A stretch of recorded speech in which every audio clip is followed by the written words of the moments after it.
there's a definite hierarchy of where you are, and it's a lot more harsh, really, in New York or L.A. than it is here,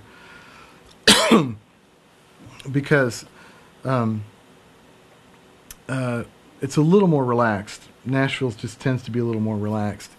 But at the same time, there are a lot of people who, if you're the assistant, then get the coffee and don't say anything to me. And then there are other people who are, and it depends on personality too. If you're, I've worked with people who, you work with them one time because they're really pushy, or they're happy to go behind and say, I could get a better snare sound than that, or I can do, I could do this better, or man, you should see this. Hey, can I play something that I did? In the middle of a session, and that's happened, which is really a death knell for people. And you're really trying to, you're all trying to achieve something, and somebody who's the assistant, and I spent a couple of years doing that too. Whereas, if you're a great assistant, you're probably going to be a good engineer, not necessarily great, not necessarily horrible, but you're going to be able to anticipate what's coming. Like, okay, we've finished overdubs. They're going to probably going to want to do this, so I should get ready to do, patch up new things, or ask the engineer as an aside, okay, what's next? Should I get the vocal mic ready? Should I get the something or other?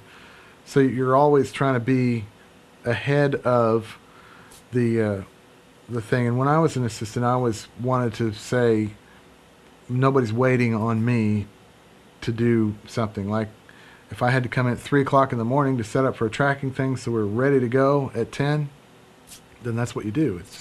That's the gig. So a lot of I've seen other assistants and people who started out the same time I did fade away because either they showed up late, or they didn't anticipate, or they didn't just keep their head in the game, or it was more about them. If they're cold, they'd turn up the heat, or some, even though the artist and the producer may like it really cold in the control room. So I've seen people do that kind of thing, and it's a thing that you don't necessarily think about, but as an assistant, you really are trying to be invisible, pretty much, unless you have a good rapport with whoever. Like, if there are assistants that I've worked with for a long time, and I know them really well, or it's a studio I haven't worked at very much, then I'll go, hey, where do people usually put the drums? Or you're looked at for information. And unfortunately, with the changing, going back to the march of technology, assistants aren't around as much and don't get the opportunity to work as much on sessions because there just aren't that many bigger studios anymore, which is really, really unfortunate to me for the next generation of people who are going to try to make records.